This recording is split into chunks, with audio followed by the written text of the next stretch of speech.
So today I'm going to be covering in detail what might go down as one of my favorite releases of the year. One of them. We've had a lot of great new releases this year. I've covered all of them here on the channel, or at least most of them anyway, all the good ones. And this one here has stood out so much, and it's a fragrance that I've been anticipating for a good amount of time. I wasn't for sure if we would ever get a flanker, but I knew I wanted one, and as soon as I saw that this was announced and put out there, it was just a waiting game of checking the internet every single day, just waiting for it to pop up. Finally did. I've done my first impressions on Intense Cedrat Boise by Mancera. Now I'm going in for a full review. So this is an extrait concentration, as if the original EDP wasn't already a good enough performer for you and didn't already have everything going on that you wanted it to have. This one here just may solve all of your problems. So we're going to go over this one today. I'm going to tell you how it smells, how it performs when you can wear it, how it compares to the Eau De Parfum, and I'm just going to kind of give you my thoughts on if I think it's going to be a worthwhile pickup for you guys out there. So let's go and start off with how this one smells. Now when you first spray it on, you immediately get greeted with that Cedrat Boise DNA or smell. It's apparent right off the bat. So this is a true flanker in the essence of playing off of the original. Not that you maybe wouldn't expect it to be, but I just wanted to make that clear right off the bat that this one still does play on the original's roots very heavily. It doesn't go too far in a different direction like some other brands kind of take the approach with their flankers. So it opens up with a good amount of fruits and citruses and that sort of thing.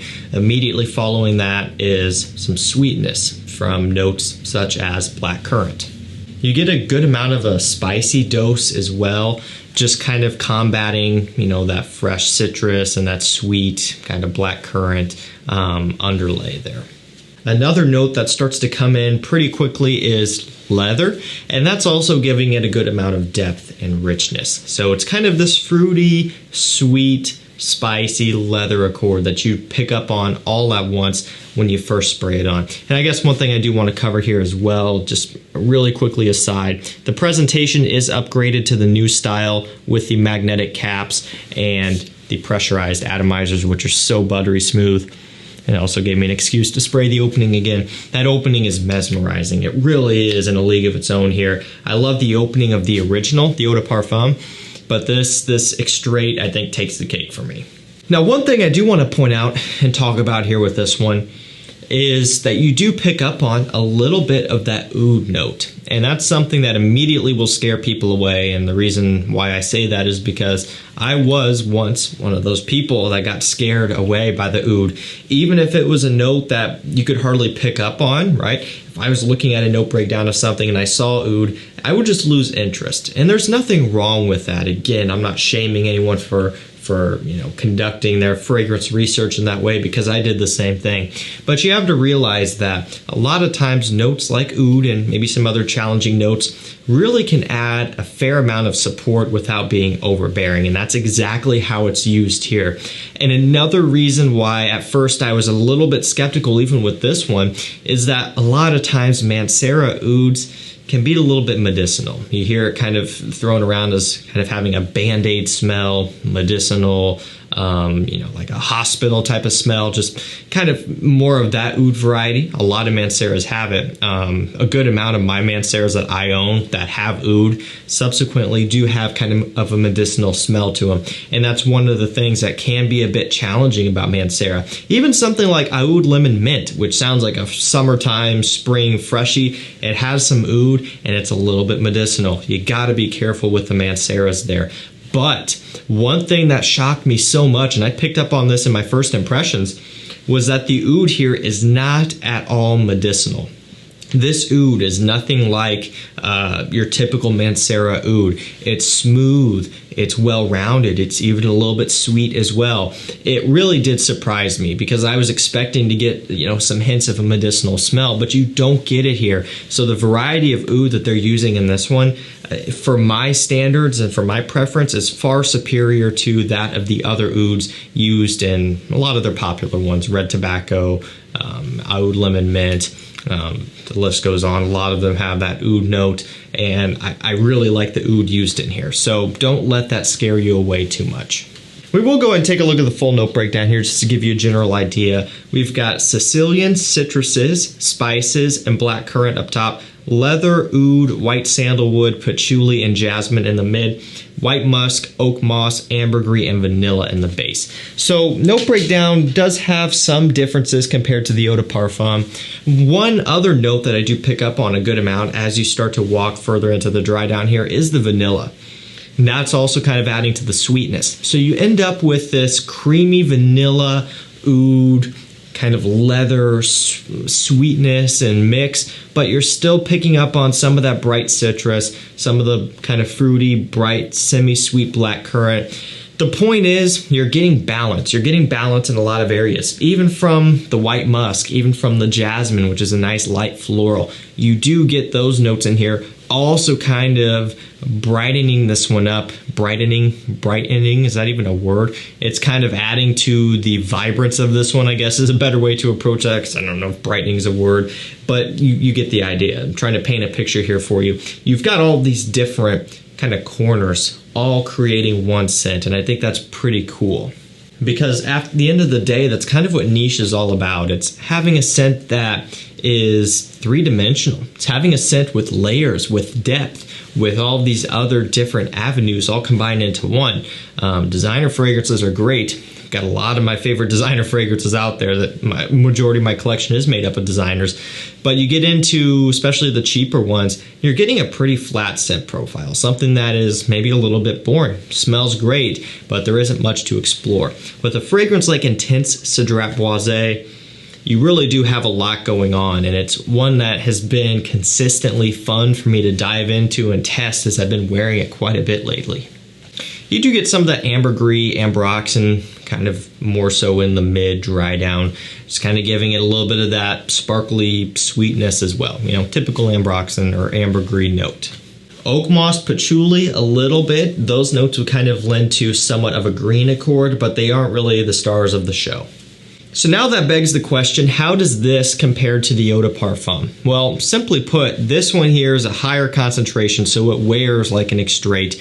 By that, I mean it is richer on the skin. It sits a little bit closer to the skin, but it lasts even longer than the Eau De Parfum. And now don't get me wrong, this one still does have good projection, especially for an extrait. It's probably above average projection for this concentration, so it is still strong, but it may not pop off your skin and be as vibrant as the Eau De Parfum, and that is what you would expect from this type of concentration. You know, you're really getting something here that leaves a better scent trail, and it excels in leaving a scent trail rather than projecting out and making a bunch of noise, for lack of a better term.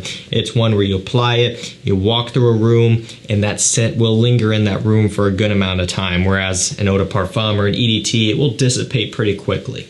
It also just is a bit more refined. It has a bit more depth, a bit more complexity. You know, one of the comments I do see about Cedrat Boise, the Eau De Parfum, is that, yeah, it smells nice, and, you know, people do kind of say that it has a little bit of an Aventus type of smell to it, but for a lot of people, it could be just a little bit boring, especially when they're looking at a niche product. Now, there are two sides to that. One would be that, yeah, that's, you know, one way to look at it. If you want a niche product that is going to really stand out and be different, then Cedrat Boise may not be your choice, you know, especially from Mancera. They have a giant catalog. But on the other hand, in a lot of places, Cedrat Boise can be had for under $100 for 120 milliliter, making it cheaper than a good bulk of designer fragrances out there, even at discounters, which is crazy. So you kind of have that trade-off of, you know, either choose it and wear it as something kind of mass-pleasing, or if it isn't challenging enough for you, pick something else. But in this instance here, now you can pick something else that will be a bit more challenging,